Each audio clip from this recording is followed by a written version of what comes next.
Materi dari kelompok kami yaitu studi kasus, simulasi strategi, dan evaluasi implementasi strategi. Materi dari kelompok kami memiliki 4 sub pokok pembahasan, yaitu yang pertama, studi kasus sebagai alat pembelajaran manajemen strategi, dan yang kedua ada simulasi perumusan dan pemilihan strategi, yang ketiga evaluasi implementasi dan kinerja strategi, dan yang terakhir yaitu studi kasus komprehensif dari PT Pertamina Persero.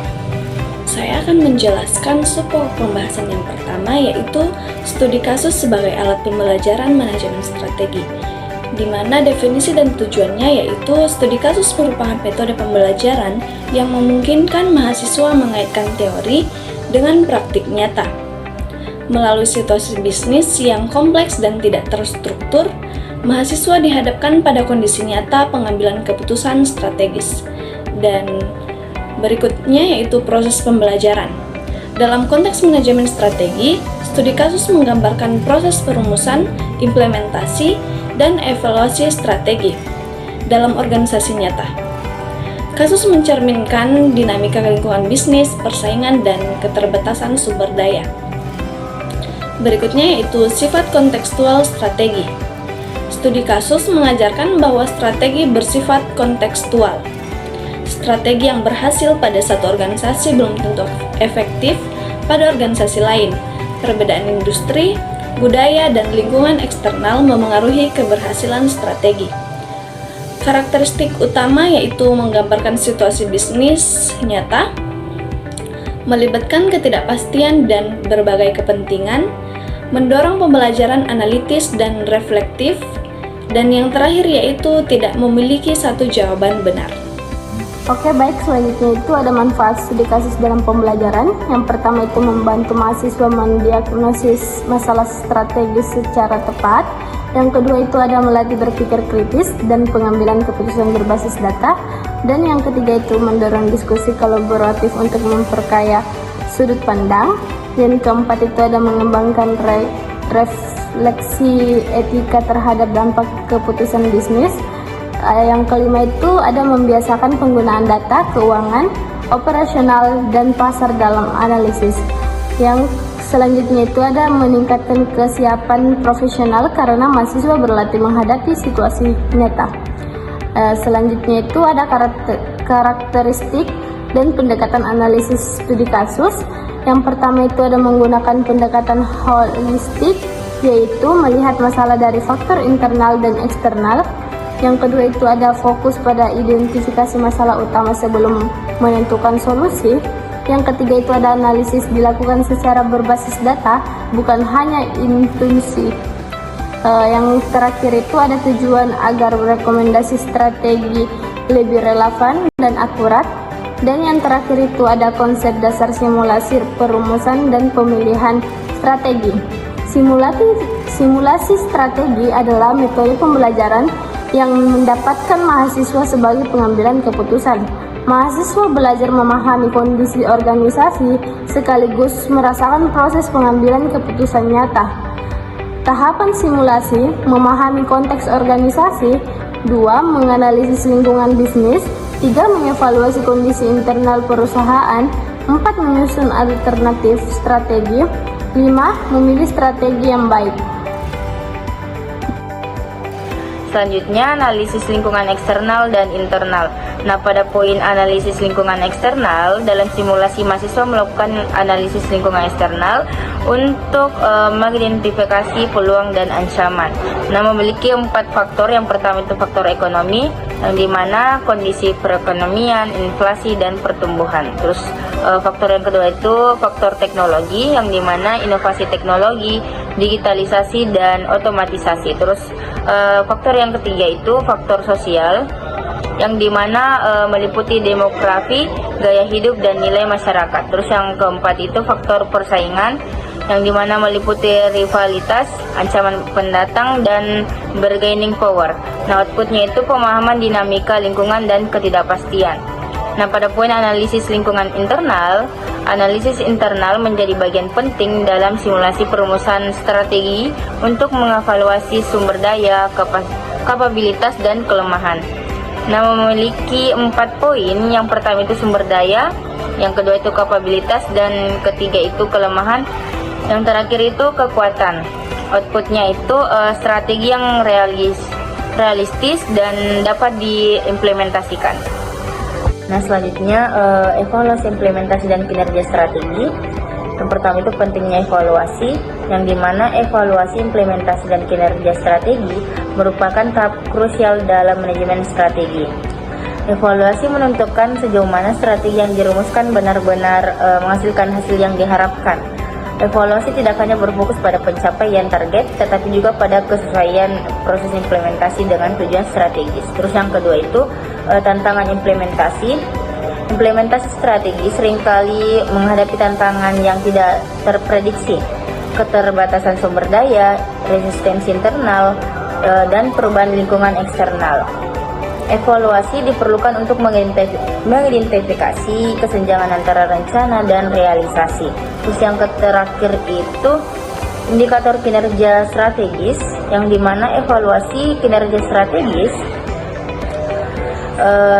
evaluasi dimulai dengan penetapan indikator kinerja yang relevan.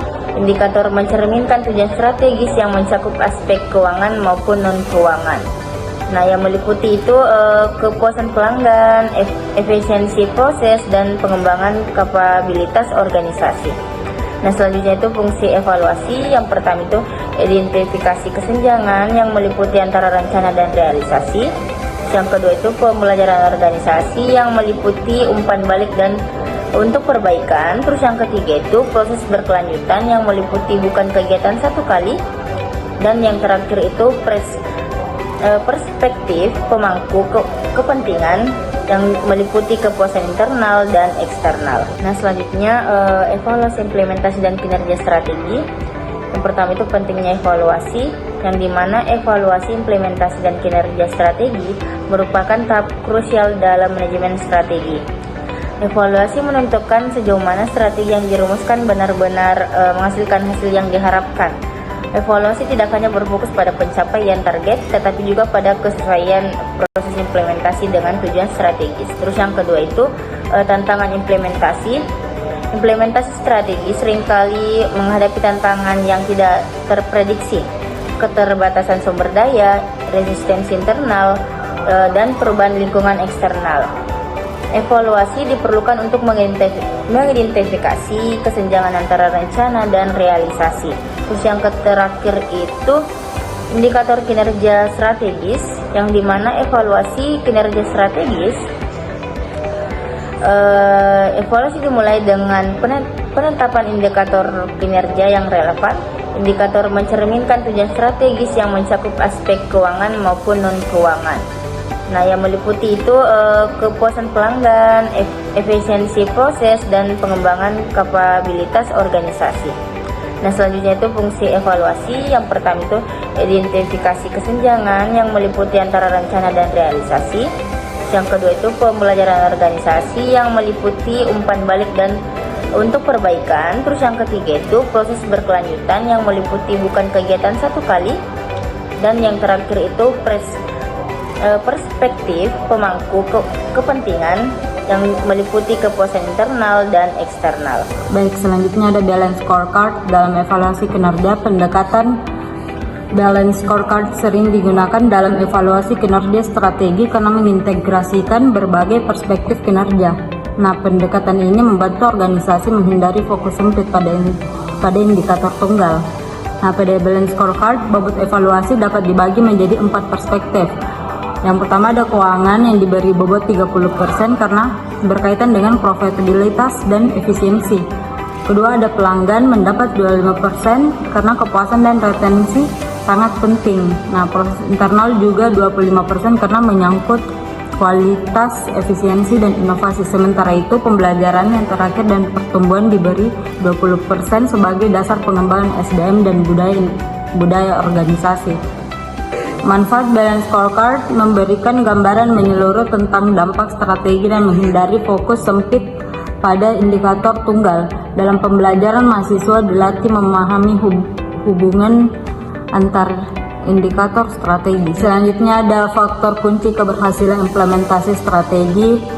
Di sini ada 3 bagian. Yang pertama, keselarasan organisasi, struktur, sistem, dan budaya organisasi perlu mendukung strategi yang diimplementasikan. Ketidaksesuaian dapat menghambat pencapaian tujuan. Kedua, ada peran kepemimpinan yang efektif dalam mengarahkan dan memotivasi anggota organisasi sangat menentukan keberhasilan implementasi strategi. Yang terakhir ada evaluasi berkelanjutan. Evaluasi periodik membantu organisasi merespon perubahan lingkungan secara cepat dan memperkuat kemampuan adaptasi strategis. Selanjutnya ada faktor kunci keberhasilan implementasi strategi. Itu ada perspektif pemangku kepentingan, kepuasan pemangku kepentingan internal dan eksternal mencerminkan legitimasi strategi. Evaluasi yang mengabaikan perspektif ini berisiko tidak berkelanjutan. Selanjutnya ada teknologi informasi. Sistem informasi manajemen menyediakan data untuk pemantauan kinerja real time, meningkatkan akurasi dan kecepatan evaluasi strategi modern. Yang terakhir, keberlanjutan dan tanggung jawab sosial. Kinerja strategi perlu dievaluasi dan dari dampaknya terhadap lingkungan dan masyarakat, memperluas cakupan evaluasi dari orientasi ekonomi menuju keberlanjutan. Sekian dari saya, terima kasih. Baik, kesimpulan presentasi kali ini yaitu manajemen strategi perlu diterapkan secara nyata melalui analisis kasus, simulasi, dan evaluasi agar pengambilan keputusan dapat dilakukan secara tepat. Proses strategi tidak hanya berfokus pada perumusan, tetapi juga pada implementasi dan evaluasi untuk melihat keberhasilan strategi yang dijalankan. Selain itu, kemampuan berpikir kritis, analitis, kerjasama, serta penyesuaian terhadap perubahan lingkungan sangat penting agar organisasi mampu mencapai tujuan dan mempertahankan keberlangsungan usahanya. Baik, selanjutnya ada studi kasus komprehensif, yaitu ada di PT Pertamina Persero. Kita akan menganalisis strategi organisasi BUMN energi terbesar di Indonesia meliputi analisis lingkungan, perumusan strategi, implementasi, dan evaluasi. Baik, selanjutnya ada analisis lingkungan eksternal dan internal. Berikut ada beberapa analisis lingkungan eksternal. Yang pertama itu faktor politik dan regulasi, yang dimana kebijakan pemerintah mengenai harga BBM, subsidi energi, dan transisi energi. Kemudian ada faktor ekonomi, yaitu kondisi ekonomi nasional dan global memengaruhi harga minyak dunia.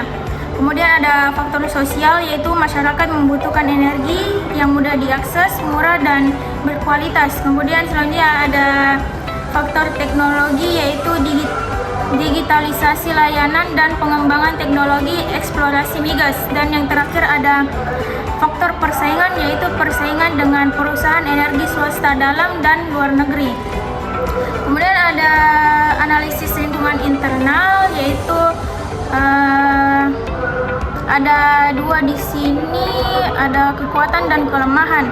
Nah, kekuatannya itu jaringan distribusi BBM luas di seluruh Indonesia, kemudian didukung pemerintah sebagai BUMN strategis, kemudian memiliki aset dan sumber daya besar, dan merek perusahaan sudah dikenal luas. Kemudian ada kelemahannya juga, yaitu ketergantungan tinggi pada energi fosil, kemudian ada biaya operasional yang besar, dan terakhir ada birokrasi kompleks dalam pengambilan keputusan.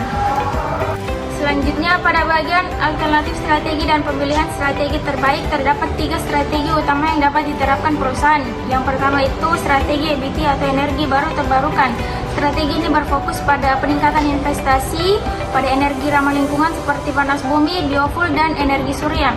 Tujuannya untuk mengurangi ketergantungan terhadap energi fosil, mendukung keberlanjutan, serta menyesuaikan perusahaan dengan tren energi hijau global. Kemudian kedua itu ada digitalisasi layanan. Strategi ini dilakukan untuk mengembangkan layanan digital untuk meningkatkan kenyamanan pelanggan, misalnya melalui aplikasi dan pemesanan digital. Selain itu, meningkatkan efisiensi operasional. Strategi ini juga membantu perusahaan mengikuti perkembangan teknologi dan memperluas jangkauan layanan. Yang ketiga ada efisiensi operasional. Strategi ini bertujuan mengurangi biaya operasional. melalui penggunaan teknologi modern dan perbaikan sistem distribusi. Dengan begitu, perusahaan dapat meningkatkan penggunaan sumber daya secara lebih efektif, meningkatkan profitabilitas, dan mengurangi pemborosan. Dari ketiga alternatif tersebut, strategi terbaik yang dipilih adalah ekspansi energi baru terbarukan atau EBT. Alasan pemilihannya itu karena strategi ini sesuai dengan tren global menuju energi hijau, mampu mengurangi ketergantungan terhadap minyak bumi, memberikan keberlanjutan bisnis jangka panjang, serta mendukung target pemerintah dalam pengurangan emisi karbon. Selain itu, memberikan keuntungan secara finansial. Strategi EBT juga berkontribusi terhadap keberlanjutan lingkungan dan memperkuat posisi perusahaan sebagai pemimpin transisi energi di Indonesia. Aksi kritis, resiko dan tantangan strategi EBT. Resiko investasi besar. Pengembangan energi terbarukan membutuhkan modal yang sangat besar sehingga dapat membebani keuangan perusahaan jika tidak dikelola dengan baik. Resiko teknologi. Teknologi energi baru membutuhkan kemampuan khusus dan biaya pemeliharaan tinggi. Perusahaan perlu menginvestasikan dalam pengembangan kompetensi teknis. Resiko perubahan regulasi. Kebijakan pemerintah mengenai energi dapat berubah sehingga memengaruhi jalannya strategi. Ketidakpastian regulasi menjadi tantangan besar. Tantangan persaingan global. Perusahaan energi global juga berlomba mengembangkan energi hijau sehingga persaingan semakin ketat. Pertamina harus mampu bersaing secara internasional. Tantangan adaptasi SDM. Karyawan harus mampu beradaptasi dengan sistem kerja dan teknologi baru. Proses transisi memerlukan perubahan budaya organisasi dan mindset karyawan. Mitigasi resiko. Manajemen resiko yang proaktif dan komprehensif. Kerjasama strategis dengan mitra teknologi global, investasi besar dalam pengembangan kompetensi SDM, advokasi kebijakan yang mendukung transisi energi. Walaupun strategi energi baru terbarukan memiliki banyak manfaat, terdapat resiko dan tantangan signifikan yang perlu diantisipasi. Keberhasilan implementasi memerlukan perencanaan matang, manajemen resiko yang efektif, dan komitmen jangka panjang dari seluruh pemangku kepentingan.